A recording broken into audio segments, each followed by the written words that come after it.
Donc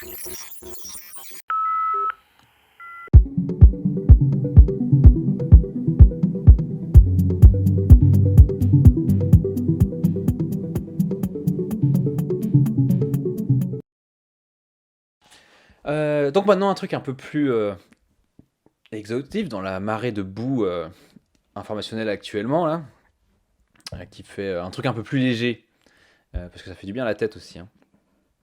Donc, Ouzbek Erika, ça date du 28 février par Émilie Echarou.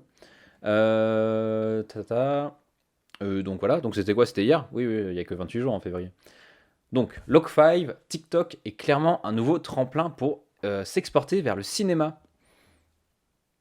Excusez-moi, petit rototo. Tu risques qu'il y a du monde qui est arrivé entre temps. Ah, et dis donc. Bon, après, je sais jamais faire la différence entre les bots et pas les bots, mais enfin bon. Bon, on commence. Durant une semaine, l'acteur Édouard Montout a coaché. Ah oui, tiens, vous savez qui c'était? Pas Édouard Montout. J'ai même pas été pensé à aller le chercher. Voir quelle tête il avait. Qu'est-ce qu'il a fait, ce monsieur? Édouard Montout. Ah, c'est lui. Ok, d'accord. Ah, bah il a joué dans Astérix, Astérix et Cléopâtre. Il était rigolo. Moi, je suis pas un bot. Ah, punaise! M'a croqué, Maëlys qui est là. Incroyable. Eh bien, bienvenue parmi nous. Tu arrives pour le truc un peu plus léger, donc c'est bien. Et puis TikTok, finalement. C'est Mission Cléopâtre, voilà, Mission Cléopâtre. Donc, durant une semaine, l'acteur Édouard Montout a coaché 9 TikTokers pour leur apprendre les bases de l'acting. Dans un entretien croisé pour Ouzbek Erika, il revient sur cette expérience avec l'influenceur Logan Sicolo Picasso, Log5, et sur le tremplin professionnel rêvé ou réel que représente TikTok. Moi, je suis pas du tout sur TikTok, donc je ne sais absolument pas qui c'est, hein. Cela dit, on peut aller voir quel tati là. Non, bah d'ailleurs, c'est pas lui là. Bon, ça doit être lui, hein. Il jouait quoi là? Bref. Et action! Du 7 au 11 février, 9 TikTokers se sont réunis rue des Fontaines du Temple, dans le 3e arrondissement de Paris, pour suivre une session de coaching avec l'acteur Édouard Montout, connu pour ses rôles dans Taxi, ah oui, il a joué dans Taxi aussi, La Haine, Astérix et Obélix, Mission Cléopâtre ou encore Les Petits Mouchoirs. Objectif de la semaine, apprendre les bases de l'art dramatique à ces jeunes âgés de 18 à 25 ans et habitués au format des réseaux sociaux. Parmi eux, Caroline Ambrosini, 1,8 million d'abonnés, Olivier Hude, 2 millions d'abonnés, Madis Elfi, 1,2 million d'abonnés, ou encore Valviti, 1,2 million d'abonnés. Ouais, c'est du lourd quoi, hein. C'est pas moi quoi. Tous ont pour rêve de passer de l'autre côté des réseaux sociaux pour atteindre les planches des salles de spectacle ou le grand écran. Avec 7,7 milliards de dollars d'investissement dans le monde en 2020, 150 millions d'euros en France, l'étendue du marketing d'influence n'est plus à démontrer. Après le web, les influenceurs se lancent désormais à l'assaut d'autres horizons. C'est le cas de Logan Sicolo Picasso, 1,7 million d'abonnés sur TikTok, qui foulera les planches du théâtre Mogador le 21 mars pour présenter son spectacle Procès TikTok. Rêvant de faire du stand-up, cet aspirant humoriste dépasse les 74 millions de likes sur la plateforme avec ses vidéos tournées sur le modèle de la série à succès Un gars, une fille. Lui aussi a participé au cours d'acting dispensé par Édouard Montout. Alors que ce dernier est passé par le cours Florent avant d'entamer une carrière d'acteur, d'autres voies sont aujourd'hui explorées par les créateurs de contenu pour accéder au grand écran ou aux planches de théâtre. Pour Westbeck Erika, Édouard Montout et Logan Sicolo Picasso sont revenus sur leur expérience et sur les opportunités révélées ou réelles que représente TikTok pour les influenceurs de demain. Et du coup, là, je peux faire une petite digression, c'est que je trouvais ça super intéressant, c'est que, du coup, comme j'expliquais au tout début, mais je sais pas si tout le monde était là encore, c'est que j'étais en train de lire un article de recherche là pour mon pré-mémoire, et en gros qui expliquait, enfin son nom c'est genre la conversion de la notoriété genre sur YouTube, et en gros qui explique que finalement, enfin il y a différentes trajectoires des gens, mais en gros il y a des gens qui arrivent à faire une conversion de leur audience en fait, et genre par exemple Et du coup, je me suis trouvé ça assez intéressant parce que finalement, il y a vachement une sorte de discours où finalement on va dire la culture, les industries culturelles peut-être un peu plus institutionnelles ou en tout cas un peu plus classiques, un peu plus anciennes, genre et sont en train de perdre du terrain face aux médias sociaux, face aux nouveaux médias, machin, enfin bref. Que les gens vont plus voir la téloche, enfin tout ce genre de trucs quoi. Ben finalement, il y a que ça reste quand même une sorte de tremplin pour. Il y a quand même des gens qui ont du succès sur ces nouvelles dans des nouvelles productions culturelles et qui finalement rêvent que d'une chose, c'est de se retrouver dans ces trucs un peu plus classiques, un peu plus institutionnels. Et dans l'article, par exemple, ils expliquaient que tu peux te positionner, si ça marche, ce que tu fais, en fait, c'est un peu comme ce que tu fais sur YouTube, c'est un peu comme tu exposes ce que tu sais faire, en fait. Genre, c'est un peu comme une sorte de vitrine professionnelle pour ensuite essayer d'aller dans les trucs un peu plus, dans les trucs un peu plus classiques, quoi, sur des médias un peu plus classiques. Et c'est clairement ça, quoi. Genre, c'est passé de TikTok, le truc un peu nouveau, un peu machin, pour aller finalement pour se retrouver au cinéma. Donc, je trouvais ça super intéressant. Donc, voilà. Ouzbek Erika, qu'est-ce qui vous a poussé à participer à ce cours d'acting, Edouard en tant que professeur et Logan en tant qu'élève? Donc là, c'est Picasso qui parle. Personnellement, j'étais là pour en apprendre le plus possible sur l'acting et sur tout ce qui entoure le métier d'acteur, que ce soit les castings, l'apprentissage du texte, le jeu. Parce que sur TikTok, même si j'écris tous mes textes seul, je ne prends pas le temps de bien comprendre le sens des mots. Durant notre semaine de formation, on a d'ailleurs appris qu'au lieu de se lancer tout de suite dans le tournage sans réfléchir, il faut d'abord comprendre le sens des mots à 100% avant de les interpréter. Ça m'a permis par la même occasion de comprendre comment bien écrire mes scripts.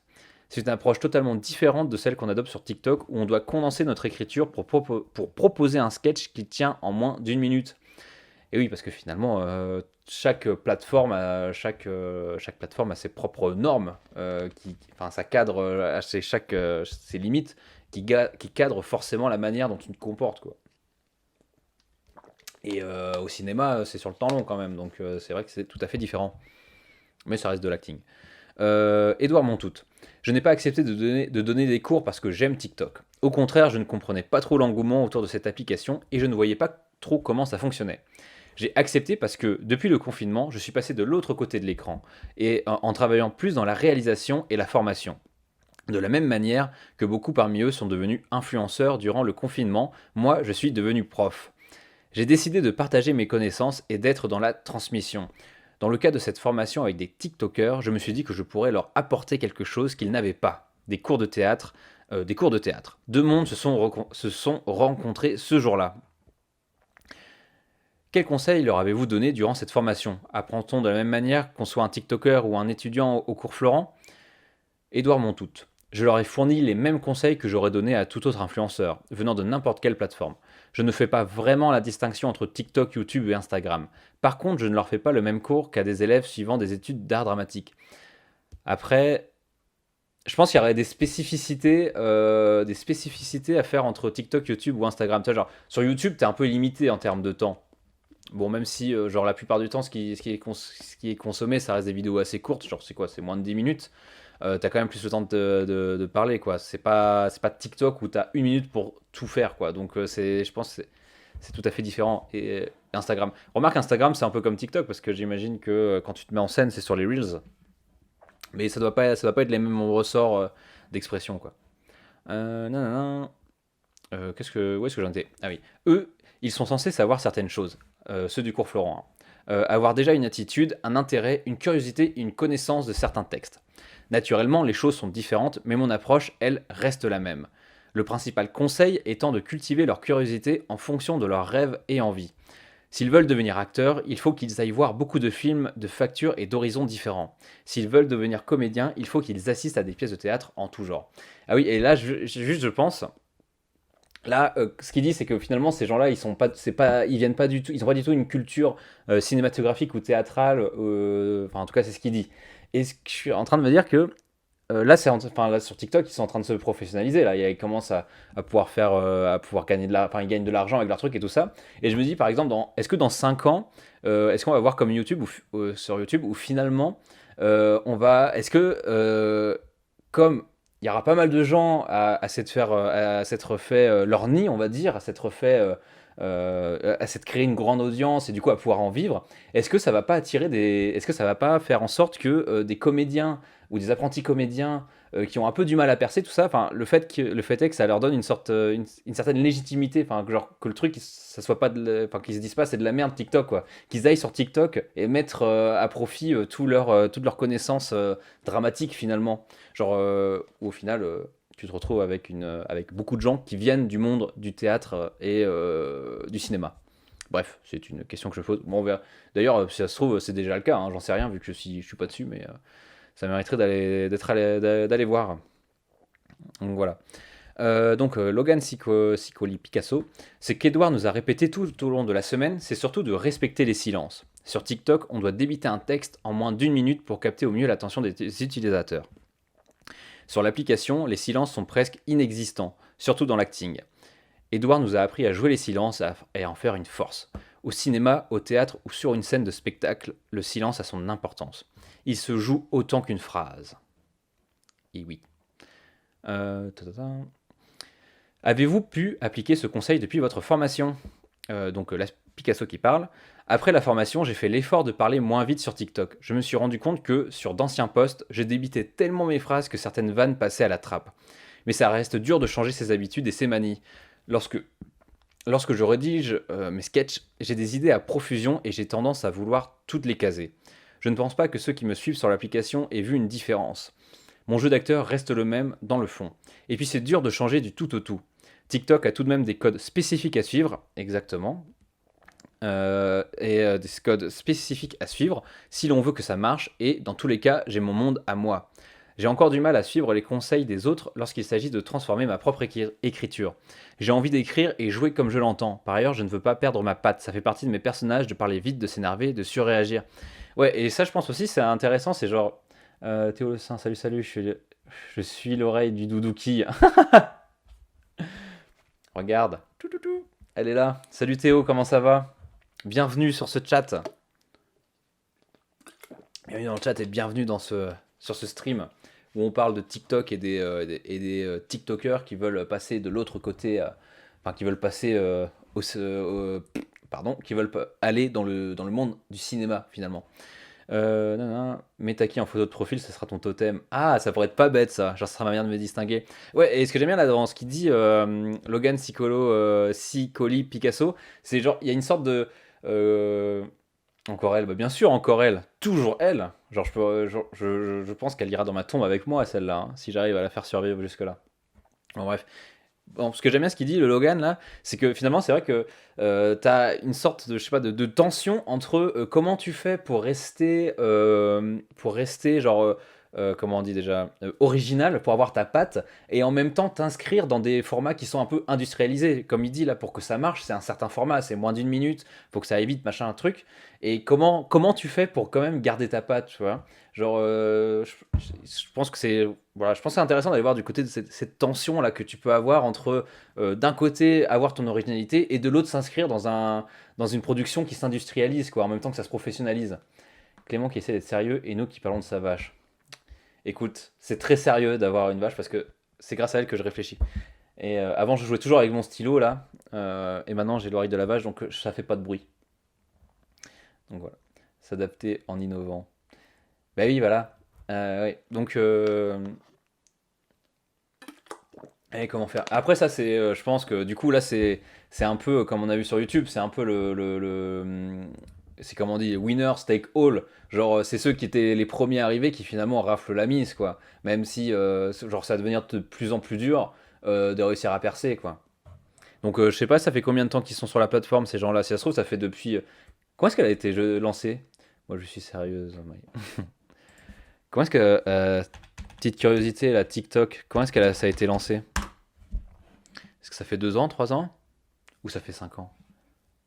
Euh, Date de lancement. Tac. Ta, ta, ta, ta.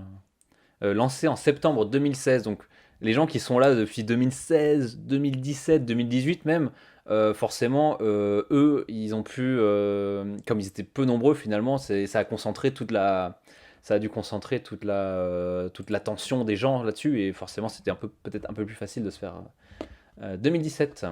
Et non, septembre 2016 d'après Wikipédia. Mais bon, après ils peuvent se tromper, donc bon, on va dire que en plus c'était fin 2007. Bon, bref, cessons de digresser.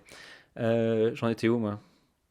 Ça fait partie de voilà, ça fait partie de mes personnages de parler vite, de s'énerver, de surréagir. Donc là, il parle un peu de. J'ai présenté le réseau social en oral. Ah, excuse-moi, je me souviens plus de ça. T'as fait ça en DUT? J'en ai aucun souvenir. Excuse-moi, j'ai pas dû être très attentif. C'était musique liée. Louloupé. Oh, attends, Louloupé. Est-ce que c'est toi, Théo? Parce que du coup, j'ai pas vu ton. Ah bah non, Théo Le Saint.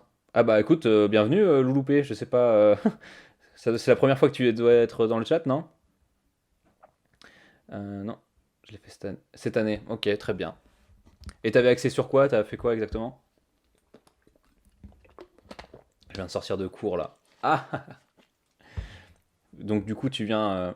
C'est Louise. Ah, salut Louise, comment vas-tu? Première fois que tu es là, non? Ah bah dis donc. Oui, c'est bon. Je connais qu'une seule Louise de toute façon, je crois. Enfin bon, bref. Ravi que tu sois là. Du dut.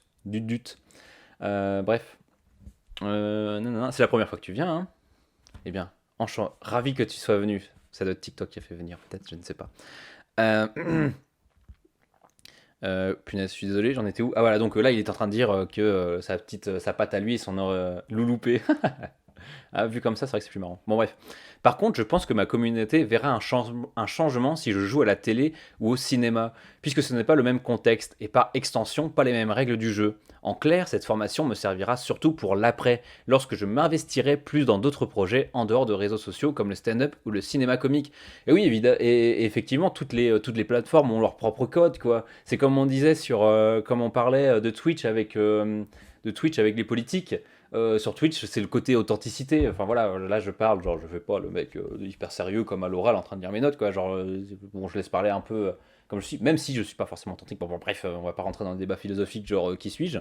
Mais oui, voilà, genre une des normes sur Twitch, c'est un peu chercher une sorte d'authenticité, une sorte de promiscuité avec notre chat, quoi.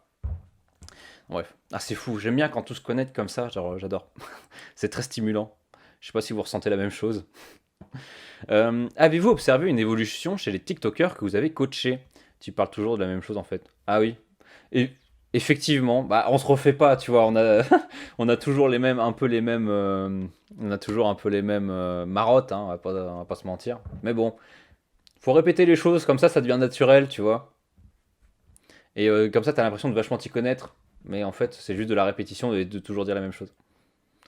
Avez-vous observé une évolution chez les TikTokers que vous avez coachés? Édouard Montout.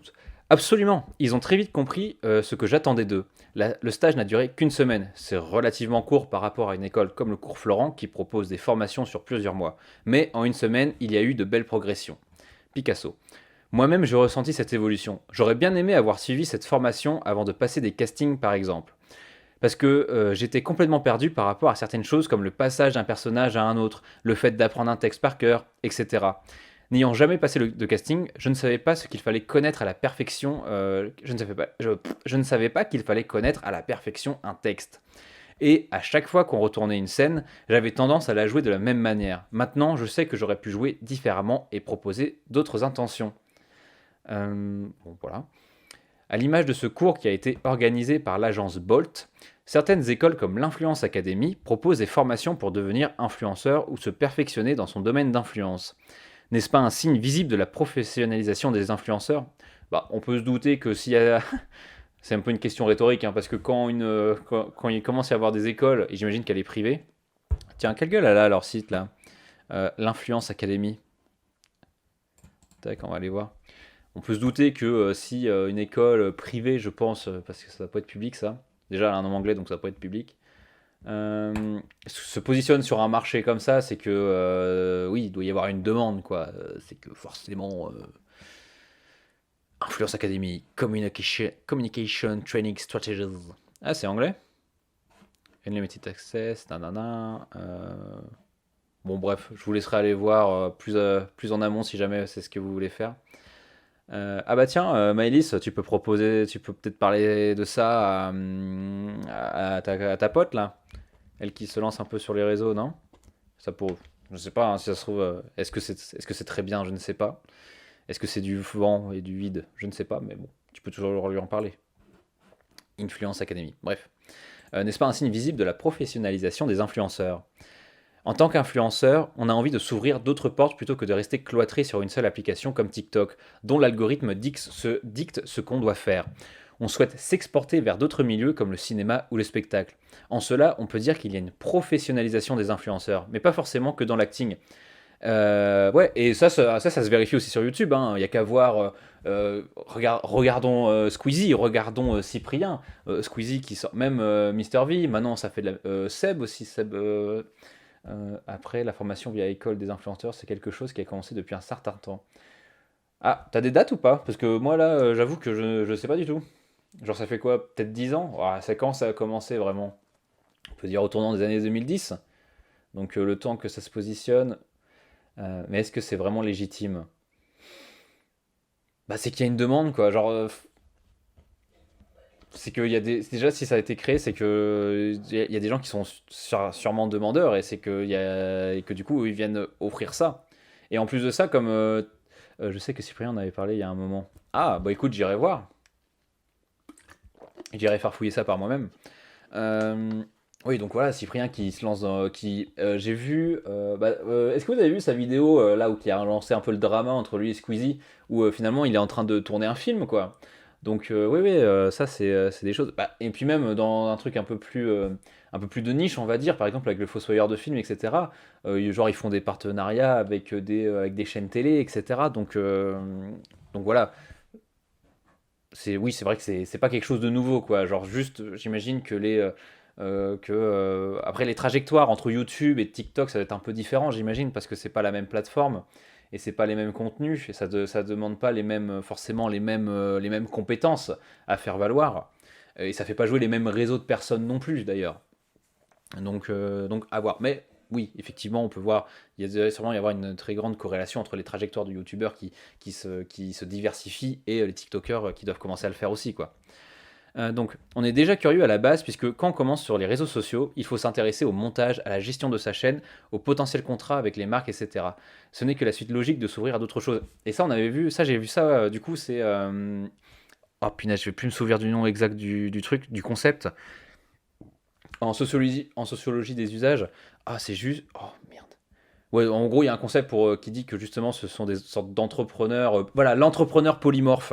C'est-à-dire que effectivement, quand tu te lances, moi, je peux dire parce que là, avec la chaîne Twitch, parce qu'à côté, du coup, je fais des réseaux sociaux. À côté, je mets sur YouTube, etc. Et donc ça demande des compétences assez diverses en fait. Et du coup, c'est effectivement quand on est influenceur, comme ça, en tout cas au début, quand on n'a pas forcément de team derrière soi, c'est vrai on est du ce ressort de l'entrepreneur polymorphe. C'est-à-dire on fait un peu tout quoi. Donc voilà. Et du coup, c'est une charge de travail qui est quand même assez considérable. Et que pensez-vous de ces formations-là? Les formations privées là. Édouard Montout, ouvrir une école a toujours du bon. Ça ne fait qu'étendre un peu plus la culture aux jeunes. Et avoir des écoles pour apprendre à parler de soi et à se vendre, ça n'apporte que du positif. C'est peut-être même un aspect qui manque aux acteurs qui, eux, ont des agents pour les vendre et qui communiquent à leur place.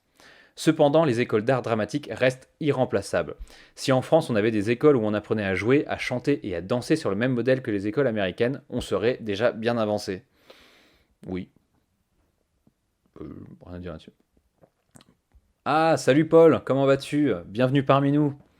Donc là, ça parle de TikTok et des TikTokers qui essayent d'aller au cinéma, qui essayent de passer des castings et tout ça. Logan Sicolo Picasso. Tout dépend du programme de ces écoles. Si seulement quelques cours d'acting sont donnés, autant apprendre l'art dramatique dans des écoles de théâtre. Sinon, pour ce qui est des cours de gestion d'image ou de contrat avec les marques, ce sont des choses qu'on apprend sur le tas quand on débarque sur des applications comme TikTok. Et lorsqu'on a déjà de l'expérience en tant qu'influenceur, on n'a pas forcément besoin de cours sur ces sujets-là. Oui, parce que lui, il a déjà appris, mais pour des gens qui voudraient faire leur carrière et qui rentrent maintenant sur ce marché, on va dire, oui, bah ça peut toujours être pratique de savoir comment se gérer, quoi. Rapide passage. Bah écoute, reste autant de temps que tu veux, c'est pas de problème, ça fait déjà très plaisir que tu viennes me voir. Personnellement, lorsque je me suis lancé dans l'influence du haut de mes 24 ans... Ah, c'est pas encore trop tard pour moi. Personnellement, lorsque je me suis lancé dans l'influence du haut de mes 24 ans, j'avais fini mes études et j'étais en CDI. J'avais déjà des outils en main et une assise pour me lancer dans l'aventure TikTok. Je savais déjà m'exprimer, gérer ma communication, faire un devis, négocier avec un client. Pour cette raison, je trouve que se lancer dans l'influence trop jeune peut faire rater plein de moments de vie personnelle et professionnelle importants. Et là, c'est aussi intéressant ce qu'il dit, parce que finalement, quand il s'est lancé dans l'influence, je sais pas c'est quoi son background. On peut aller voir ça. Qu'est-ce qu'il faisait avant de se lancer? Parce que du coup, ça explique qu'il soit genre que ça ait pu marcher parce que il avait déjà un certain bagage technique, il avait un certain bagage culturel et voire même économique.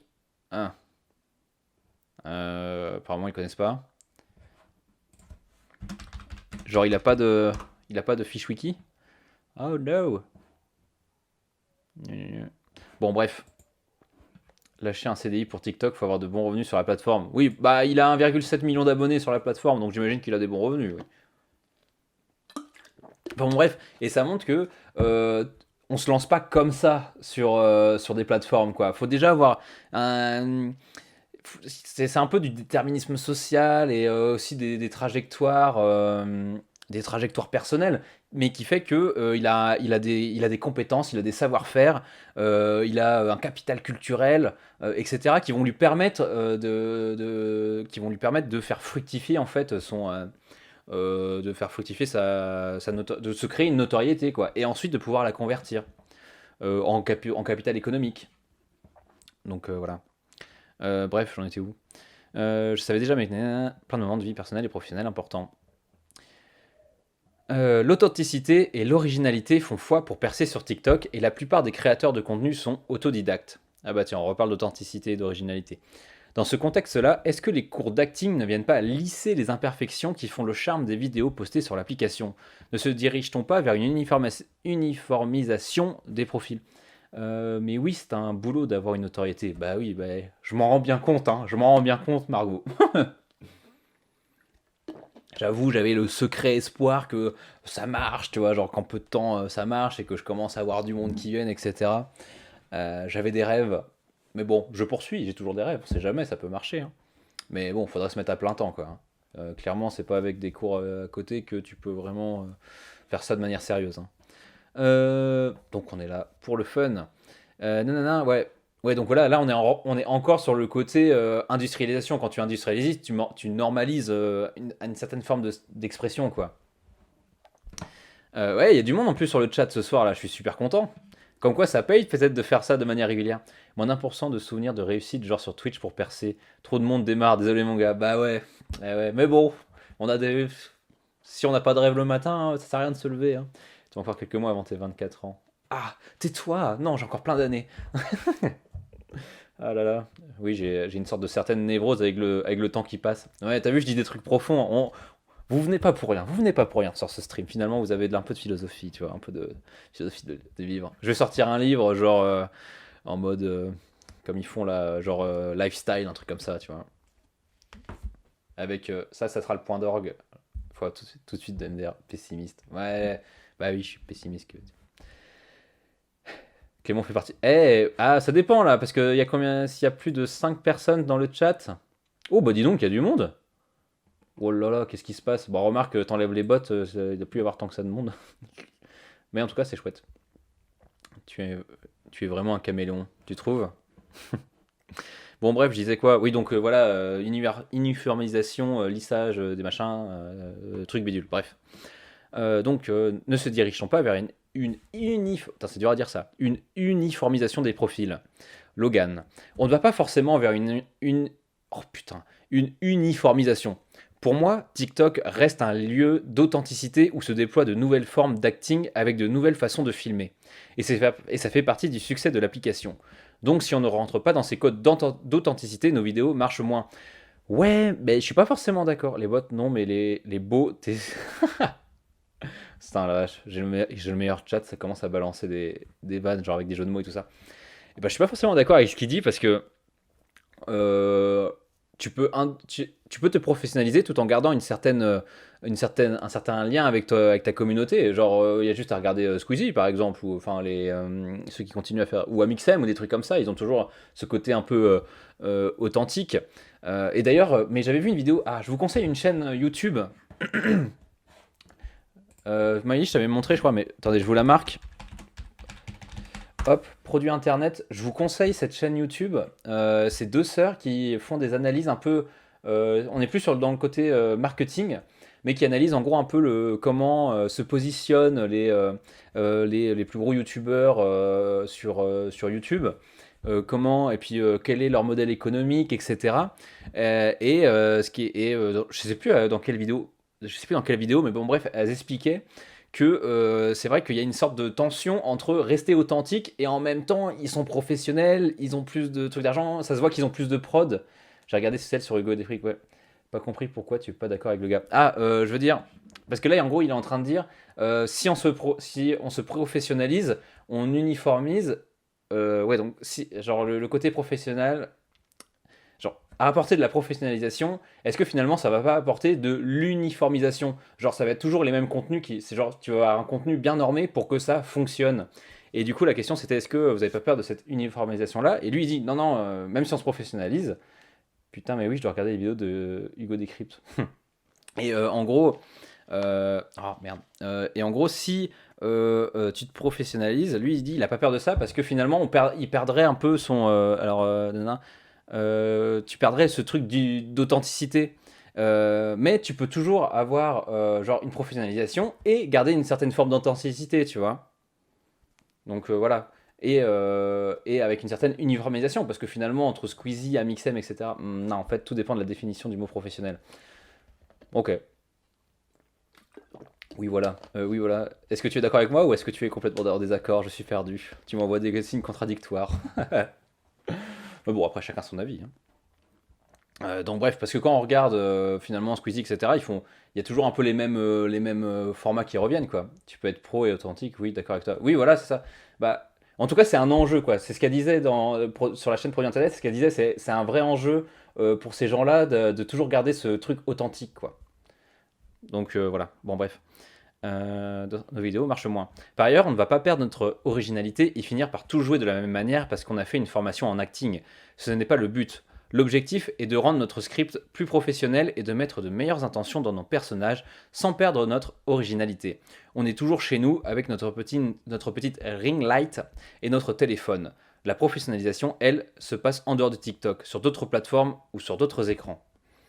Un artiste qui se forme en conservatoire ne veut pas dire qu'il sera pareil que son camarade de promo. Non, effectivement, hein. Non, c'est vrai. Mais par contre, on leur apprend un peu les mêmes manières de jouer, tu vois. C'est un peu ça, tu vois, toute la tension du truc, quoi. On vous donne les mêmes règles et après, chacun se les approprie. Bon, après, en vidéo authentique, c'est vite dit. Rien qu'au montage, tu cut et tu gardes ce qui te plaît. Déjà, ça casse l'authentique vu que tu modélises ton image. Bah oui, et exactement, exactement. Mais comment faire en sorte que ton montage garde un peu le côté un peu amateur, un peu pro-am, quoi.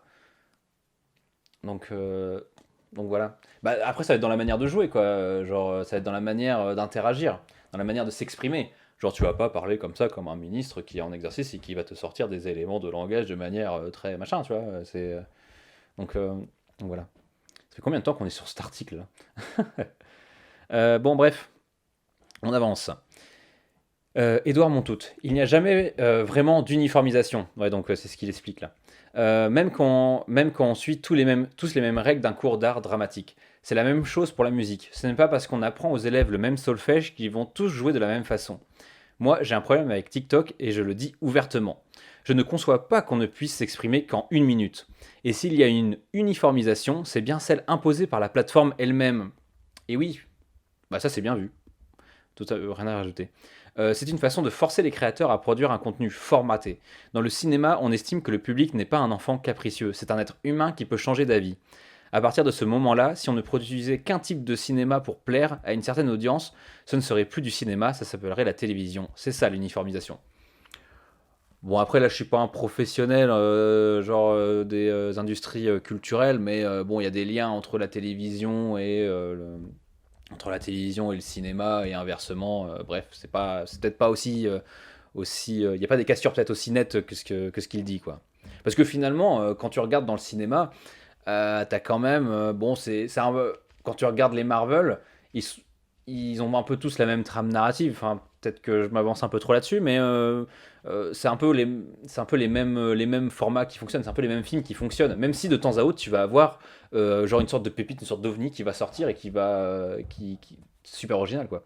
C'est pour ça que les deux parties existent sur les TikTok.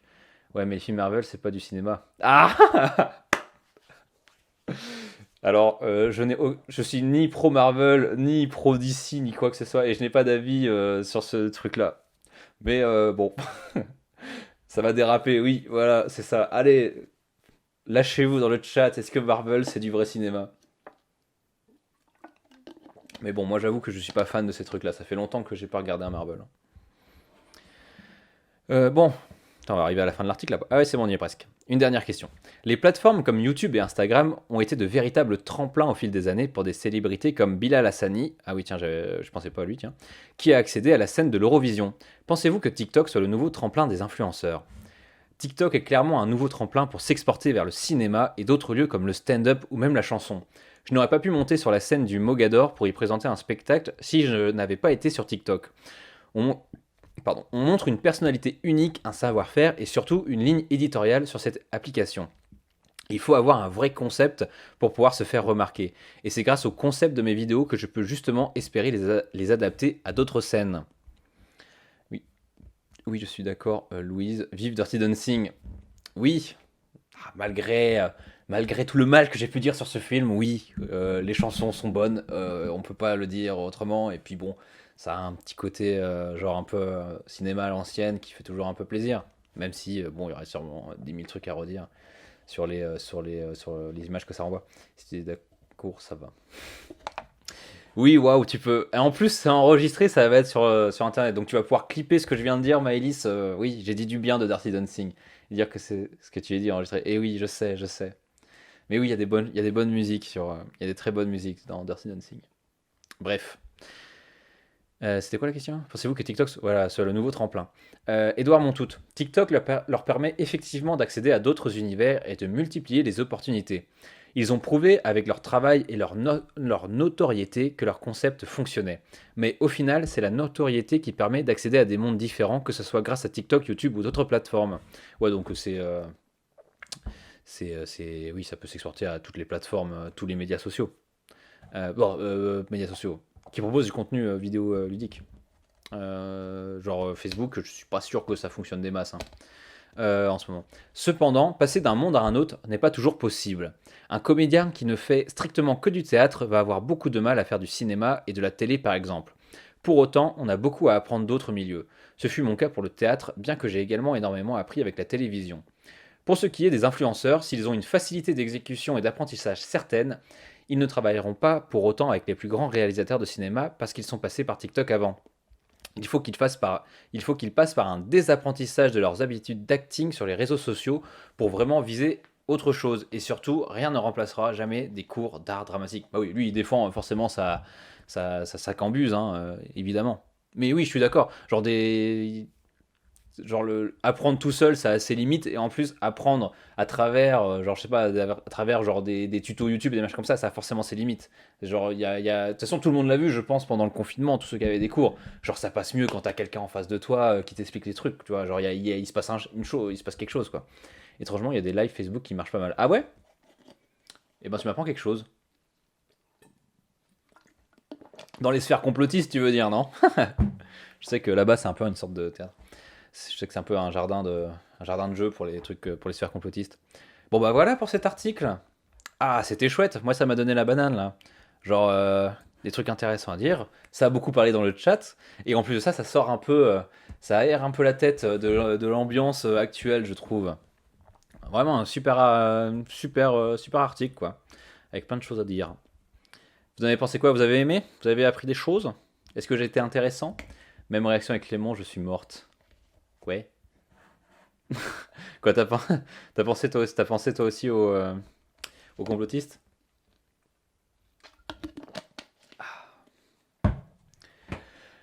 Donc voilà. Euh, bon, bah voilà pour cet article, quoi dire. Quoi dire d'autre? Ouais, bah, si on doit faire une sorte de petit résumé, c'était super sympa, ça change grave les idées. Ouais, je suis bien d'accord, mais restez jusqu'au bout parce que finalement, on va parler de l'extrême droite sur le web. J'aurais peut-être pas dû prendre celui-là, bon, enfin bon, hein. Écoutez, je vais peut-être parler de tout le monde. Est-ce que je fais le truc sur l'extrême droite, franchement? Yay! Est-ce que je le fais? Allez, je vais le faire pour les toujours de la bonne qualité avec Clément. Ah, merci. Lancez-moi des fleurs là, j'en ai besoin. J'en ai besoin. Voilà, flattez-moi l'ego, que je ne puisse plus marcher parce que mes chevilles seront trop grosses. Ah, faudrait que je aille sur TikTok en vrai. Faudrait que j'aille sur TikTok juste par curiosité. Mais j'ai peur de me laisser attraper par. J'ai fini, moi désolé. Ah bah, écoute, ne t'excuse pas. Tu as déjà, c'est très gentil d'être venu et d'avoir participé. C'est toujours un plaisir. Arrêtez, il va prendre la grosse tête. Oui, exactement. Arrêtez, je vais prendre la grosse tête. Non, non, continuez, continuez. Donc bonne soirée, Paul, et à la prochaine fois, hein. Toujours un plaisir de t'avoir ici.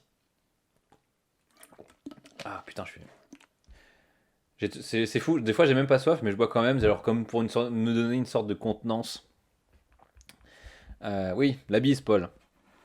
Donc voilà, bon, pour faire un léger résumé, euh, oui, voilà, faire une conversion d'une notoriété qu'on apprend. Genre, on rentre pas. Allez, par où je peux commencer? On rentre pas par hasard sur une plateforme. On commence pas à créer par hasard. On a tout un background derrière qui fait que on a genre une sorte d'aisance à l'oral, des machins comme ça. Pour moi, bref. Euh, Bref, et puis genre des connaissances techniques, etc. Ah oui, tiens, le truc le plus. Le fossoyeur de film, pour ceux qui connaissent, critique cinéma et tout ça, le mec a un doctorat, hein. Donc le gars ne vient pas de n'importe où. C'est pas un amateur tout seul dans sa chambre qui est sorti de nulle part et enfin bon bref, genre il a fait un doctorat quoi. Genre potentiellement il peut être maître de conférence ou être enseignant à l'université quoi. Cela dit, j'adorerais avoir des cours de cinéma avec le fossoyeur de film, ça serait super cool. Donc bref, et du coup, il y a cette volonté quand même, il y a cette volonté de vouloir aller vers des entreprises, enfin vers des productions culturelles plus classiques, quoi, plus reconnues, on peut dire plus reconnues, j'imagine, socialement. Il doit y avoir ça.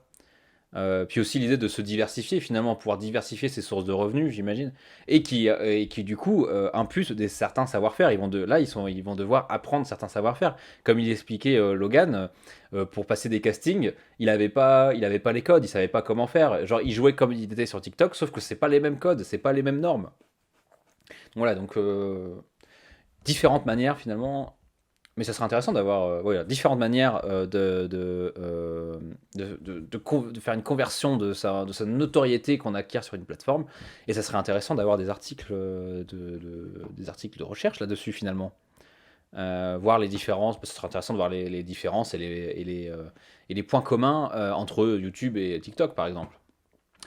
Donc bref,